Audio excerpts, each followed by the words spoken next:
আপনার নামটা বলুন। নাম সোমাদা।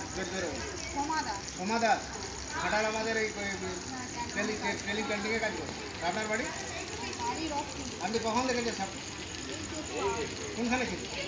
বাসন দিয়ে উঠে যাচ্ছি, এবারে সাবানটা আনতে এসেছি, দেখি ও একবার ওই ড্রেন ধরে ওইদিকে আসছে।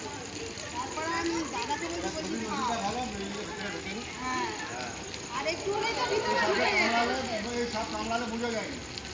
না, ওই বিষয় হচ্ছে ঠিকই বলছি। সেদিন আজ থেকে বড় একটা 5.5 ফুটে শুরু করেছে, এটাকে কৃষ্ণ কালাক বলা হয়।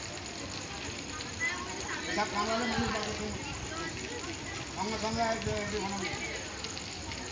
আমি জাহাঙ্গীর মন্ডল বন দপ্তর থেকে আসছি, সাথে রেসিপি নিয়ে যাচ্ছি। এটা আমাদের ঘাটাল মহকুমা হসপিটাল সুপার স্পেশালিস্ট যে নূতন বিল্ডিং হয়েছে পাঁচিলের ভিতরে, বাড়ির দেয়ালে উঠছিল, বাড়িতে ঢুকে যেত।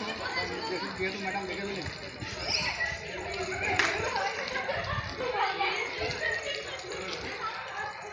দাদা মোবাইলটা দেন। আপনি এধার আছেন, এধারটা দাঁড়ান। আপনি আমাদের বন দপ্তরে ফোন করেছিলেন, বিস্তারিত বলুন। আমাদের দিদি বললো যে একটা সাপ, এটা ঘাটাল হসপিটাল বলুন, ঘাটাল হসপিটাল ঠিকানাটা অ্যাড্রেস বলুন।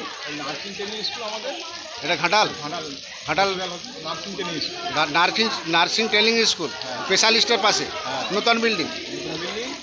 দিদি আমি এখানে বসে আছি, দিদি আমাকে বললো সাপ। ভেবে দেখি এই তো আমি চিনি। হ্যাঁ, বুঝে ফলো করলো। তারপর জোরে বলুন। আমাকে বললো মারতে বললো, আমি না মারতে পারবো না, যাকে ডাকবো এক্ষুনি চলে আসবো।